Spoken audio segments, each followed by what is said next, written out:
qu'est-ce qu'il y a comme plus beau mécanisme d'intégration que de devenir propriétaire dans un autre pays ? On est chez soi. Oui, et puis vivre comme tout le monde, et puis voilà. Donc ça marche. Moi, j'en ai la démonstration, les chiffres sont là, donc il faut s'occuper des gens. Et là, la Madeleine, c'est un quartier important. C'est le quartier, c'est 9000 habitants.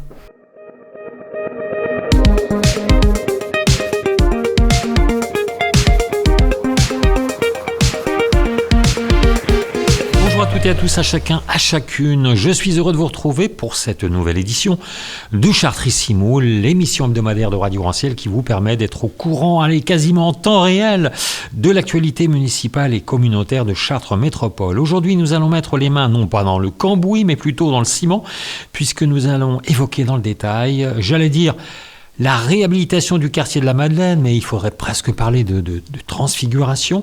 Les quartiers populaires ont longtemps été des repoussoirs. On entassait les populations dans des bars HLM blanches d'abord, mais très vite grises, souvent en fonction d'ailleurs de l'origine ethnique. Et résultat, partout en France, on a créé des ghettos ethniques et sociaux avec l'effet cocotte-minute que l'on sait. Votre logique à vous, Jean-Pierre Gorge, est tout autre. Vous voulez le vivre ensemble et vous le voulez non plus dans les discours, mais dans les faits. J'ai à peu près résumé votre ambition pour la Madeleine ?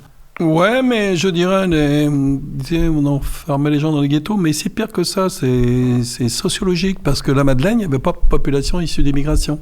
C'était plutôt des fonctionnaires. D'ailleurs, ce qui pose un problème maintenant, parce que la population n'est pas forcément homogène, et des gens vieillissent ensemble, puisque si vous mettez des fonctionnaires qui ont 30 ans, 40 ans après, ils se retrouvent là, et il n'y a pas d'enfants. Vous savez qu'il y a une école, il y a 22 classes dedans. 22 classes. Kergomar, je crois. Et il y a 5 classes pour les élèves. Donc maintenant, ils ont utilisé un certain nombre. J'ai mis l'UCTL. 22 classes. Vous imaginez les enfants qu'il y avait ? Il n'y a plus rien. Voilà. Donc ça, c'est déséquilibre sociologique. Ensuite, le quartier de Beaulieu, il y a eu cette transformation. C'était plutôt en fonction des origines, que je combats tous les jours. Comment voulez-vous qu'on dise aux gens qui sont issus de l'immigration, on va vous intégrer, on va vous amener avec tout le monde, et puis on les parque dans un quartier, quoi. Et puis, on fait la maternelle là, quoi. Vous voyez, la crèche, la maternelle, et puis ensuite l'école primaire. Il y avait même un collège, Charles Péguy, on a détruit. Donc les gens restent dans le même quartier, quoi. Donc, ouais. Et puis ensuite, quand c'est le temps d'aller chercher du travail, on dit s'ils n'ont pas de travail, en attendant, restez dans le centre social. On leur donne des occupations dans le centre social.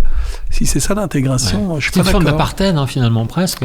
Oui, mais alors peut-être, moi je veux pas tirer sur l'ambulance, mais je sais pas pourquoi ça a été fait comme ça. Il n'y a pas eu cette volonté.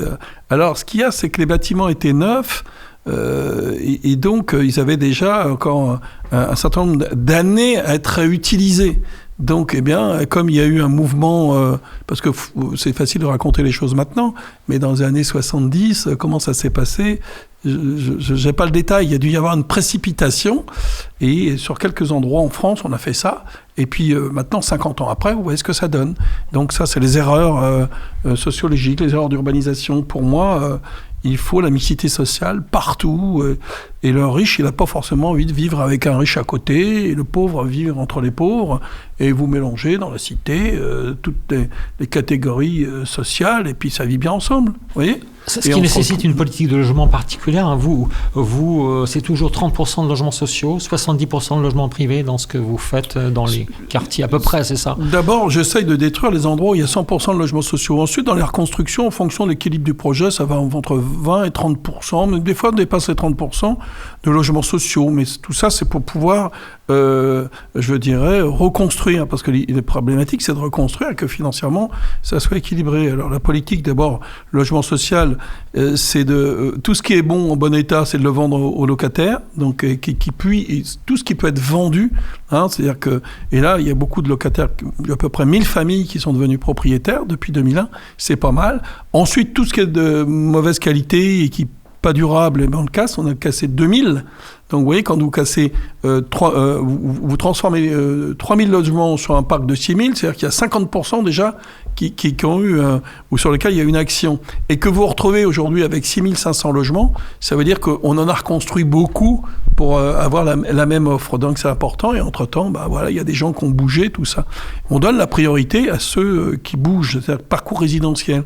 Et à chaque fois qu'il y a des constructions nouvelles, ceux qui sont dans le logement social, surtout dans des endroits où il y a des mouvements, le Beaulieu c'est de l'ANRU, la Madeleine c'est QPV, c'est à eux qu'on donne la priorité. Au lieu de faire rentrer quelqu'un qui vient de loin, on a tendance dans ce pays à donner l'avantage à celui qui vient de loin. Et moi je dis déjà, il y a ceux qui sont là, et il faut s'en occuper. Donc une priorité au parcours résidentiel pour ceux qui sont ici. Et cette méthode-là, appliquée pendant un quart de siècle, ça donne des résultats. D'ailleurs, vous arrivez à des quartiers apaisés. Vous voyez, on n'a pas de problème, comme toutes les villes de France. Rappelez-vous, l'an passé, au mois de juin, c'était la catastrophe. Et là, il ne s'est rien passé à Chartres. Parce que, voilà, on arrive à avoir des quartiers équilibrés, où il y a toujours celui qui veut faire le zouave, mais ça, c'est le trait commun à toutes les zones urbaines. Hein, ce n'est pas un problème plus important qu'autre part. Donc voilà, donc c'est une méthode de transformation. Alors globalement, mon obligation, c'est d'avoir 20% de logements sociaux sur la ville. En 2001, il y en avait 38%. Aujourd'hui, on est plutôt à 27, pas en diminuant le nombre, mais en augmentant le nombre de logements privés dans un cadre de mixité. Mais maintenant, je me dis que la ville a suffisamment de richesse et de confort à partager. Et même si la loi nous dit 20, moi, je voudrais arriver plutôt à 30% de logements sociaux. Vous voyez ? Vous faites les choses à votre façon, de toute façon, comme toujours. Oui, mais je respecte la loi. La loi me dit 20%. On n'est pas en tension, nous, donc 20%. Mais moi, je dis, j'essaye d'arriver à 30% pour faciliter la vie des gens. Il y a la dimension aussi environnementale, parce qu'une fois qu'on a les clés de son logement, on est content, mais ce qui importe, c'est aussi le cadre de vie. Et la première réalisation de la nouvelle Madeleine, entre guillemets, ça a été la création du parc Jacques Grand en 2020, qui est devenu un lieu vraiment, c'est à la fois multigénérationnel et puis... Très bien. Alors, ça avait été laissé à l'abandon à l'intérieur, parce qu'en fait, ce quartier devait être beaucoup plus large. Vous voyez, la partie où il y a, en s'approchant de Carrefour, il y a une grande barre... elle était un peu comme la banane de Mainvilliers. C'était la même forme, mais il y avait 500 logements là. Prévu, c'est mon prédécesseur, c'est Georges Lemoine qui a arrêté ce projet-là. Donc voilà, donc le quartier n'a pas été terminé, c'est mal foutu au sens urbanisme, c'est complètement mal foutu. D'ailleurs, Beaulieu était mieux fait que la Madeleine. La Madeleine, des conforts un peu plus importants dans les logements, mais la construction de Beaulieu était meilleure. Donc tout ça, franchement, il y a eu la précipitation, mais quand même, au niveau architecture, c'est pas terrible. Donc voilà. Donc là, bien sûr, Jacques Grand, c'est un symbole. De dire, voilà, on commence par investir par des espaces de plan vert.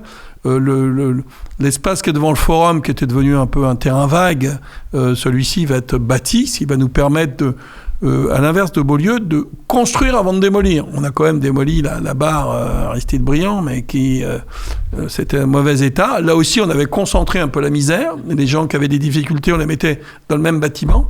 J'ai entendu des appellations, on appelait le bâtiment, je sais pas, la Tour des Cochons. Ouais, vous imaginez ce que j'entendais dans le logement social. Donc ça, on a trouvé des places pour tout le monde. Tous les gens étaient relogés. Et puis, on a cassé ce bâtiment. Donc, ça libère un terrain assez intéressant qui fait près de 5000 m². On va pouvoir reconstruire. Donc, la Madeleine va se reconstruire sur elle-même, mais pareil, au rythme des habitants. Et à chaque fois, on pourra construire en anticipation de déconstruction. Vous voyez ?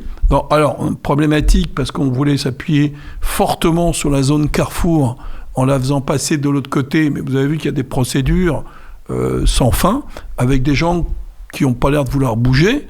Moi, je ne veux pas faire le bonheur des gens contre leur volonté. Les mêmes, ils nous disaient qu'absolument, il fallait qu'ils bougent parce que le commerce devenait difficile ici. Eh bien, de toute façon, moi, je ne veux pas faire plus d'efforts, je vais le laisser là. Et puis, de l'autre côté, on va reconstruire. On a des idées de refaire autrement, peut-être construire du logement de l'autre côté. Je vous présenterai un projet bientôt. Et puis ça, on va laisser ça en l'état. Mais sur la Madeleine, on pourra se retourner sur nous-mêmes. Et en utilisant les espaces du côté ancienne base aérienne, on va pouvoir proposer des logements pour que les gens puissent avoir un parcours résidentiel digne de ce nom. Alors, je disais, vous faites les choses à votre façon, mais néanmoins, vous consultez beaucoup aussi les habitants. Alors, il y a souvent des réunions de quartier comme ça. Qu'est-ce qu'ils vous ont dit, les habitants de la Madeleine ? Je me posais la question, moi, est-ce que les gens, ils veulent, les habitants, ils veulent la mixité sociale, ils veulent la mixité ethnique ? Mais attendez, c'est incroyable. Ouais. Alors, d'abord, vous savez, C'est étonnant. Bon, à la Madeleine, j'ai regardé le résultat des élections. Bon, dans les 4 bureaux, il y a 4 bureaux, j'ai fait entre 51% et 59%. Premier tour, à la Madeleine, vous imaginez, hein? Donc les gens à gauche, centre-ville, machin, les gens de la Madeleine, ils me votent au premier tour entre 50 et 60%. Non, ils me reprochent dans les réunions, mais pourquoi vous faites ça sur Beaulieu et vous ne le faites pas pour nous? Écoutez, d'abord, Beaulieu, c'était 1500 logements sociaux, 40 hectares, 1500 logements et 1500 logements sociaux, donc 100% de logements sociaux. Donc, il y avait une urgence sur Beaulieu. Donc, voilà, donc on transforme tout ça. Mais nous aussi, on veut la même chose, on veut tout ça. Parce que, regardez, sur Beaulieu, ce qui est devenu les Clos, il y a un parc de 4 hectares, équipement public de qualité, il y a un certain nombre de choses, et puis c'est devenu calme et tout ça. Et donc, j'ai dit, oui, mais on va le faire. Donc, mais il faut... alors moi, je comptais beaucoup sur le déplacement de la grande surface. Ça peut pas se faire, on va trouver le plan pour le faire.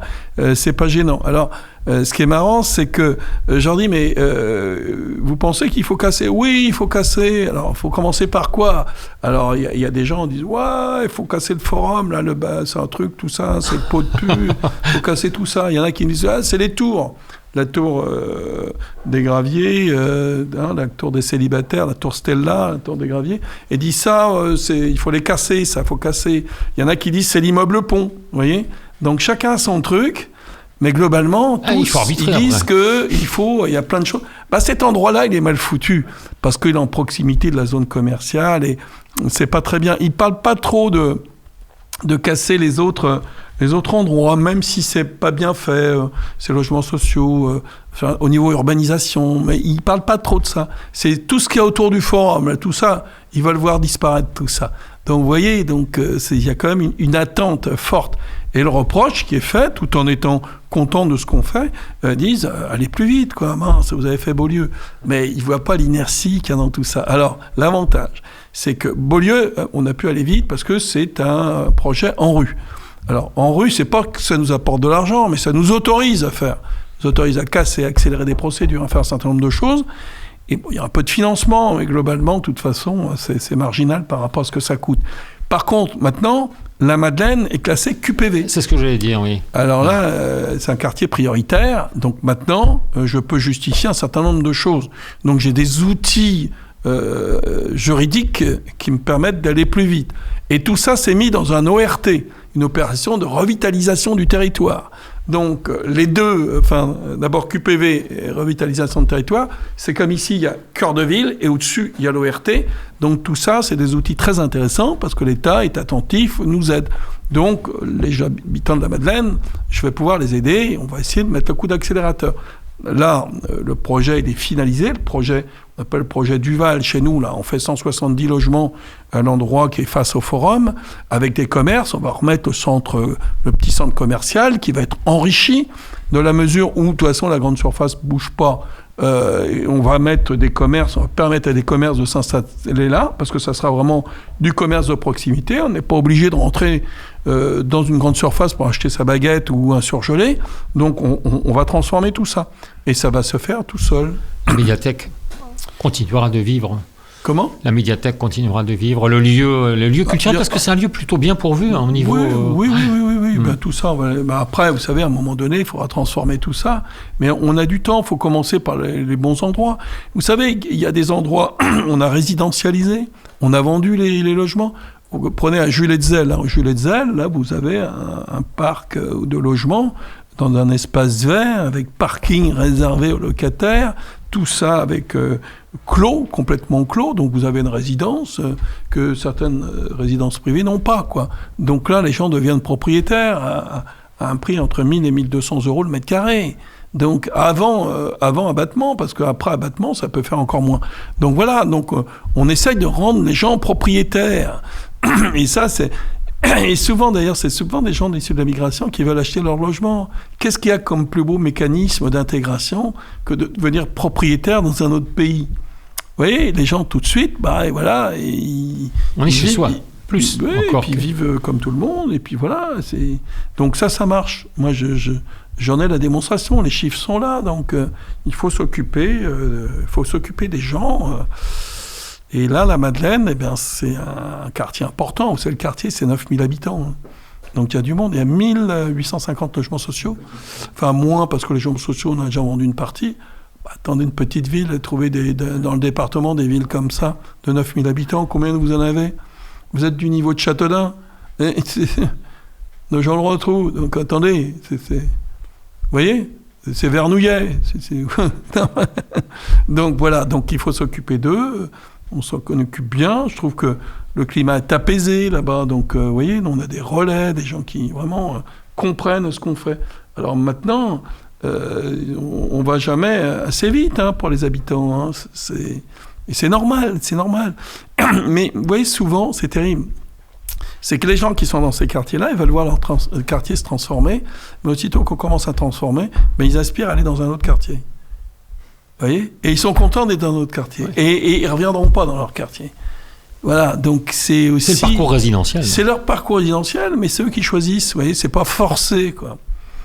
Vous voyez, donc bon, voilà, c'est ça. Moi, j'aime bien faire ça comme ça. C'est-à-dire que pour la transformation, il y a eu tant d'erreurs sur l'ANRU. On dit, voilà, à partir de lundi matin à telle heure, on va sortir les gens.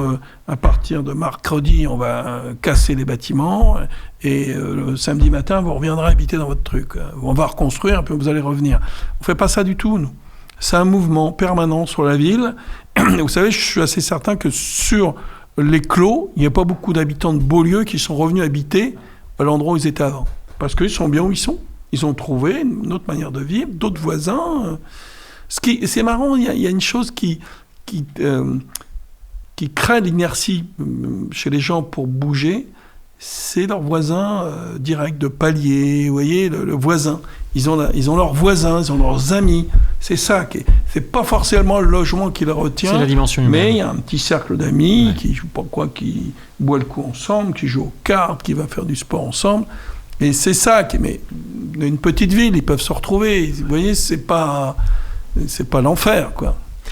Merci beaucoup, Jean-Pierre Gauche. Merci de votre fidélité, chers auditeurs et auditrices de Radio Rancière. On se retrouve la semaine prochaine pour un nouveau Chartrissimo.